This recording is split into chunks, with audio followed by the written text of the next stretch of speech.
Hello, this is Group 3, and in our video, our group will be discussing Amazon's choice to create a second headquarters and how they decided on where to locate it. As you may know, Amazon is the world's largest online retailer. This means that wherever Amazon's base of operations is, there is a significant social and economic impact in that area. With this, Amazon's move could possibly drag its suppliers closer to them to decrease the cost of transporting goods. Other big tech companies might also relocate to Amazon's chosen city, and housing prices in that area will skyrocket, especially if the area is one with a smaller population. And since last year, cities have pitched to Amazon to come and locate to their city. Amazon started with a list of 238 metropolitan areas. Areas which Amazon were interested in had a population of at least 1 million and had a strong technical talent within that population. And as of January 18th, 2018, Amazon was able to narrow down their search to 20 cities. These cities were predominantly on the East Coast and included places such as Atlanta, Boston, and even Toronto.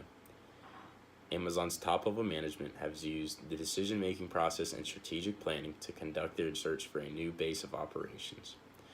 Amazon has implemented 4 steps of the rational decision-making process, but has not yet gotten to the 5th or 6th step, which involve actually implementing their location choice and following up to evaluate the results of their choice. They have also made these decisions based on distinctive competence, scope, and resource deployment. Strategic planning has allowed Amazon to properly assess and determine how it will fulfill its strategic goal of choosing the best possible city of where it should locate its second headquarters. A company like Amazon creates operational, tactical, and strategic goals and plans every single day within their company. Each goal is created by different levels of management. Operational is created by low-level managers, tactical is created by middle-level managers, and strategic is created by top-level managers. Amazon's goal to create a headquarters is a strategic one because it is very broad in general as it relates to the whole entire company. This strategic process is led by a team of top-level managers like Jeff Bezos, Brian Ozlowski, Andrew Jassy, and many other board members. They will create a strategic plan that ultimately chooses the best city for their headquarters so they can grow their business and create upwards of 50,000 new jobs. In this plan, top-level managers will establish a time horizon, address new questions of scope and resource deployment that will all come from potential new cities of headquarters too. Amazon has posted on their website that the decision is expected to be made in the latter months of 2018. So they have created a time frame for when this process should come to a close. Before this can happen though, their strategic plan has to be carried out. The scope of management is defined in Amazon's strategic plan by delegating responsibilities and tasks to different managers. The top-level managers send middle-level managers and other representatives to potential candidates across the U.S. and ask them questions on how their city will eliminate the same problems that the original headquarters had in Seattle. Amazon has also defined the actual and physical scope of the new headquarters by stating that they expect to invest over $5 billion in the actual infrastructure, as well as $25 billion in the compensation for employees. Lastly, top-level managers have clearly defined requirements for cities in their strategic plan that will give them a competitive advantage in producing products.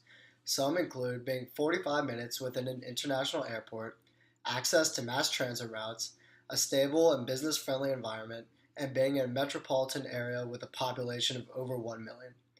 Developing a strategic plan creates a good sense of direction for companies, which allows them to reach their goals and effectively complete their steps in the rational decision-making process. The first step of the decision-making process is to recognize and define the decision situation. This means there needs to be a certain problem or opportunity recognized in order to make a decision. The situation for Amazon that pertains to this process is one that involves the opportunity to expand due to their increasing success in their hometown of Seattle. Since Amazon was founded, it has created over 40,000 jobs for the massive city of Washington, and it aims to replicate their success in a new destination. In order to find their new HQ hotspot, Amazon decided to do a public bid in which they would narrow down a list of cities based on certain elements that meet their criteria. This takes us to the second part of the decision-making process, known as identifying alternatives.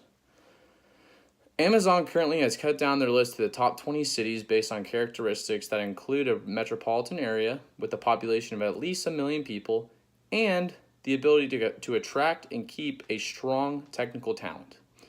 Along with this, their major goal is to find a place for future infrastructure investment and job creation. That's their big thing.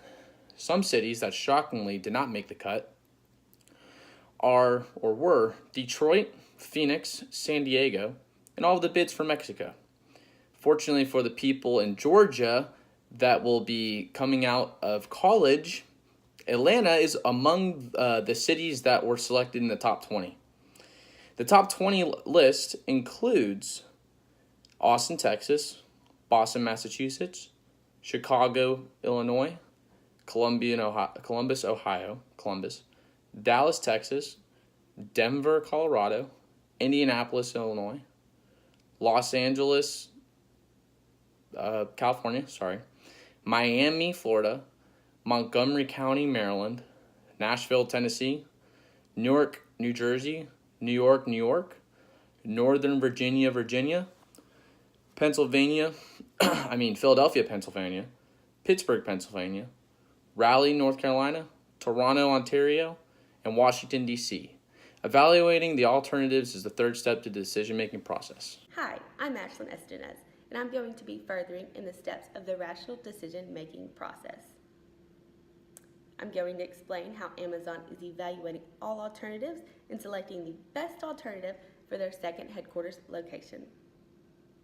Reportedly, the e-commerce giant has received over 238 applications from cities all over the United States, in parts of Mexico, and from some regions in Canada.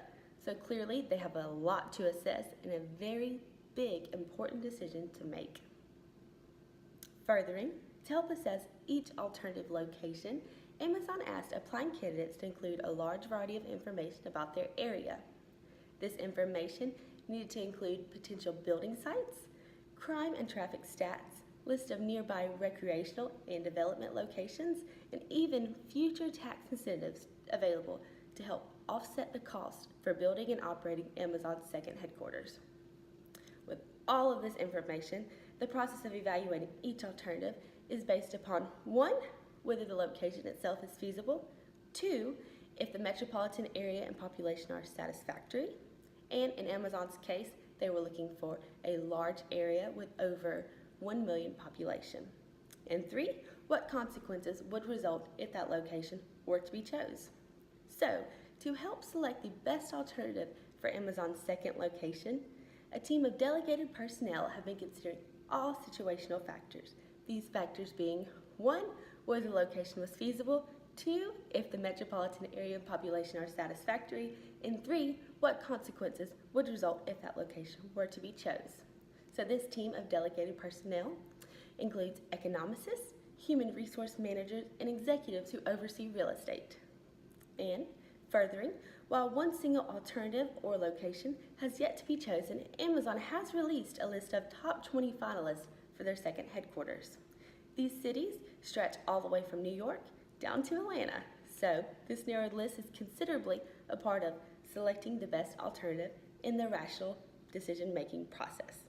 Amazon has yet to reach step 5, which is implementing the chosen alternative, and step 6, which is following up and evaluating the results in the rational decision-making process. Hi, this is Mitchell Gunn, and in summary for our group, the selection of the city for Amazon's second headquarters is the culmination of many high-level business processes. It's required important planning and decisive decision-making throughout the entire process. A decision here will likely result in substantial impacts for not only Amazon's future and their expansion, but also for whatever city is lucky enough to make the cut in the end. And this is why it's being treated with such high regard, and why Amazon's top-level managers have set a clear strategic goal in identifying the best possible city for the new headquarters, ensuring the best future for the company, the best future for business operations. And this has required a lengthy decision-making process due to the sheer number of applicants Amazon has received, which was 238 cities. Now cut down to just 20, so a lot of tough decisions have been made. And with a possible $5 billion investment and 50,000 plus jobs offered by Amazon, it's pretty obvious why these cities want Amazon to choose them. But Amazon's going to have to continue to narrow down this list, as I mentioned, taking multiple factors into account, as we've discussed. The population, city's culture, location, things like that. And so it's very clear that Amazon is taking this process slow. They don't want to cut any corners here. They want to make sure the right choice is being made for their future. They're on step 4 of 6 of the rational decision-making model, which is selecting the best alternative. They still need to implement the decision as well as reevaluate from the results they get. So they're close to the end of it, but they still have a little ways to go. I think it'll be interesting to see which city's chosen in the end, whether it be Atlanta or Boston, Toronto, maybe go to Canada, or another qualified one, as well as the extent of the economic and social impact it has on the area. And hopefully find out soon with the decision looming coming later 2018, according to the article we read. The sources we used for this presentation were our textbook, Fundamentals of Management, 8th edition, as well as websites Amazon.com, Brooks.edu, and NewYorkTimes.com, where we found our article, Amazon Chooses 20 Finalists for Second Headquarters, written by Nick Wingfield. This has been Group 3's presentation, and thank you for watching.